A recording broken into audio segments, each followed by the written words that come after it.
Good morning friends, welcome to Raj blog. বড়দের প্রণাম জানিয়ে ছোটদের ভালোবাসা দিয়ে আজকের ব্লগটা আমি শুরু করছি। আশা করছি তোমরা সবাই ভালো আছো আর আমিও ভালো আছি। আর আজকে তো রাখি পূর্ণিমা, সবাই জানো, তো সবাইকে রাখি পূর্ণিমার অনেক অনেক ভালোবাসা ও শুভেচ্ছা জানিয়ে আজকের ব্লগটা আমি শুরু করছি। সো তোমার ব্লগটা কন্টিনিউ দেখতে থাকো। আর আজকে হচ্ছে আমাদের পাশের বাড়ির কাকিদের বাড়িতে হচ্ছে পুজো আছে, নারায়ণ পুজো। আর আজকে এমনি তিথিটা খুব ভালো আছে, তার জন্য আজকে কাকিরা আর কি পুজো করছে। তো আমি যতটুকু পারি তোমাদের সাথে শেয়ার করার চেষ্টা করব। সো ফ্রেন্ড দেখো, প্রথমে তো তোমাদেরকে আমি বলে দিলাম, ইন্ট্রো যখন করছি তখন তো বলে দিলাম আজকে হচ্ছে রাখি পূর্ণিমা প্লাস হচ্ছে কাকিদের বাড়িতে আজকে পুজো আছে। তার জন্য আর কি সকাল সকাল উঠে পড়লাম আজকে। আর আমাদের এখানে এত পরিমাণে বৃষ্টি হচ্ছে, মানে সারাদিন সারা রাত বৃষ্টি এইভাবে হয়ে যাচ্ছে। আর পুজো পালির দিন না, কোনো কিছু ফেস্টিভ্যালের দিন আর কি যদি বৃষ্টি পড়ে ভালো লাগে না। তো কি করা যাবে, করতে তো হবেই, ডেলিকার কাজ না করতেই হবে। যদি দেরিতে উঠেও আমাকে করতে হবে, আর না আর যদি তাড়াতাড়ি উঠি তাও করতেই হবে, সবাইকে সবার কাজ করতেই হয়। তো দেখো, তার জন্য সকালে উঠে পড়ে এই যে আগে বিছানাগুলো গুছিয়ে নিচ্ছি। এরকম হচ্ছে আমার ভাই ঘুমায়। আর প্রথমে বিছনা গুছিয়ে নিচ্ছি, কারণ বাইরের কাজটা করতেই পারছি না, এত পরিমাণে বৃষ্টি হচ্ছে। বাইরে উঠান টুঠান তো ঝাড়ু দিতেই পারছি না। ভাবছি চলো ঘরের কাজগুলো সেরে নিই, ততক্ষণ বৃষ্টি একটু কমলে বাইরে গিয়ে কাজটা করব। আর আজকে হচ্ছে রাখিও যেহেতু আছে, তো ভাইকে আজকে রাখিও পরাবো আমি।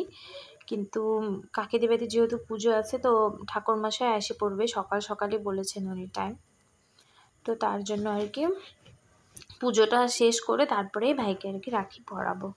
আর ভাইয়ের জন্য কী গিফট আনছি তোমাদের সাথে তো প্রিভিয়াস ব্লগে আমি শেয়ার করেই দিচ্ছি। সো দেখো, এই যে বিছনা গুছিয়ে নিলাম আর মিররগুলো পরিষ্কার করে নিচ্ছি। তারপরে একটু পরে হচ্ছে বৃষ্টি থামছিল, অবশ্য একটু কম ছিল বৃষ্টি। তারপরে গিয়ে বাইরের কাজটুকু আমি সাইরে নিছি। তারপরে দেখো, এই যে ঘরটা সব গুছানো আমার হয়ে গেছে। ওই দুটো রুমও পরিষ্কার করে চলে আসছি। আর হচ্ছে এবার হচ্ছে ঘর ঝাড়ু দিয়ে নেব, ঘর ঝাড়ু দিয়ে মুছে নেব, মুছে স্নান টান করে নেব, কারণ ঠাকুরমশাই এসে পড়ছে। আমার প্রায় স্নানও হয়ে গেছিলো, ঠাকুরমশাই এসে পড়ছিল, তো ঘরের পুজোটা তো দিতেই হবে। তার জন্য আর কি আমি এসে করছিলাম।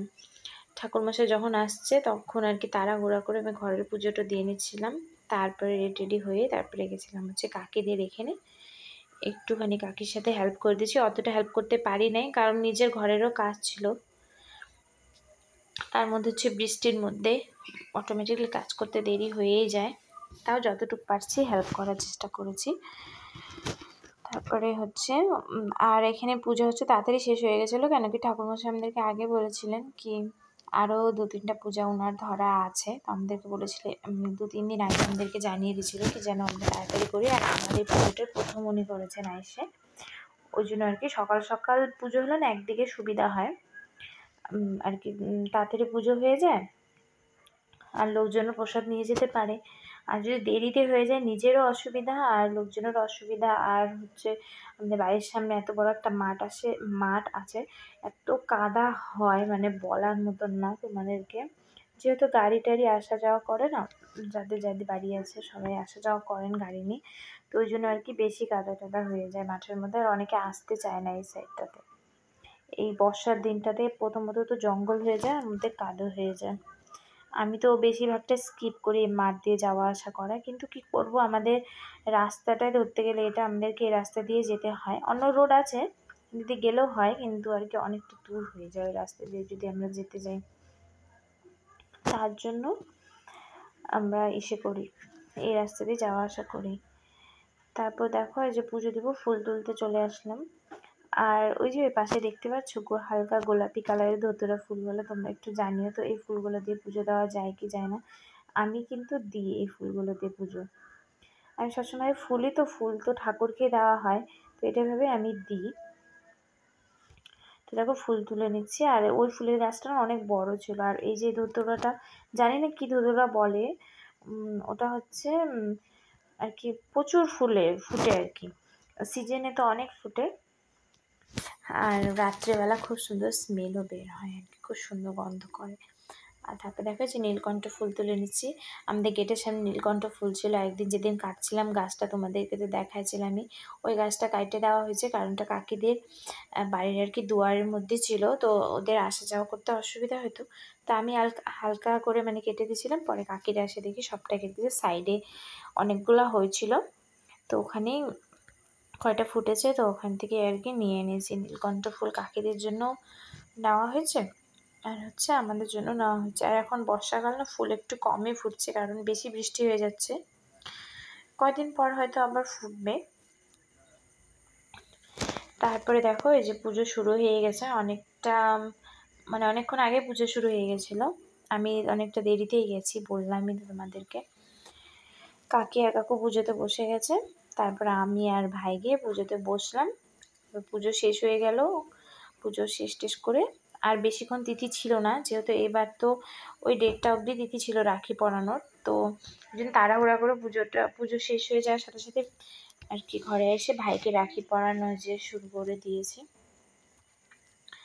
আর ভাই যে গেঞ্জিটা পরে আছে ওটাই তো আর কি ভাইকে গিফট দিচ্ছি, তোমাদেরকে তো শেয়ার করছি। একজন আমাকে বলেছে তুমি মানে একই কথা কেন ব্লগে বারে বারে বলো, মানে ধরো একটা আজকে ব্লগে একটা কথা বললাম, নেক্সট ব্লগেও একই কথা কেন বলো। তো তাদেরকে বলছি আর কি, কি দেখো আমার তো নিউ নিউ ফ্রেন্ডসরা আছে, ওরা তো আমার ব্লগ দেখে, তোমরা তোমরা আমার অনেক দিন আগে সাবস্ক্রাইবার, তো তোমাদের সেটা মনে হয় যারা আমার নিউ সাবস্ক্রাইবার তাদের জন্য তো আমাকে বলতেই হবে, তাই জন্য বলি। আশা করি যে দিদিভাইটা আমাকে বলেছো তুমি তোমার অ্যান্সারটা পেয়ে গেছো। তারপর দেখো এই যে ভাইকে আর কি রাখি টাখি পরাই দিচ্ছি, আর আর হচ্ছে ভাইকে আর কি কথা বলছিলাম, ইয়ার্কি করছিলাম কি আমার জন্য কি গিফট আনছি সেগুলো আর কি ওকে বলছিলাম, ও হাসতেছিল। যতই হোক আমার ছোটো ভাইও ছোটো ভাই হয় আমার, আর আমার থেকে অনেকটা ছোট। আর কেউ যদি আমার ভাইকে আর আমাকে দেখে না, সবাই মানে বেশিরভাগ বলে কি ও আমার দাদা হয় বলে আর কি। এটা শুধু আমার ক্ষেত্রে না, এটা আমার মনে হয় 80% মেয়েদের ক্ষেত্রে এরকম হয়, তাদের ভাইরা দাদাদের মতনই লাগে দেখতে।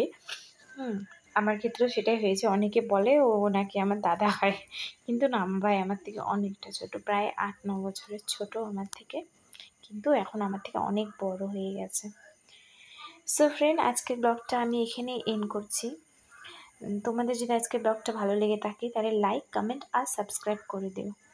আর আমার তরফ থেকে আমি আরও একবার বলে দিচ্ছি, সকল আমার ছোট ভাই বোনদের রাখি বন্ধনের অনেক অনেক শুভেচ্ছা ও ভালোবাসা জানাচ্ছি।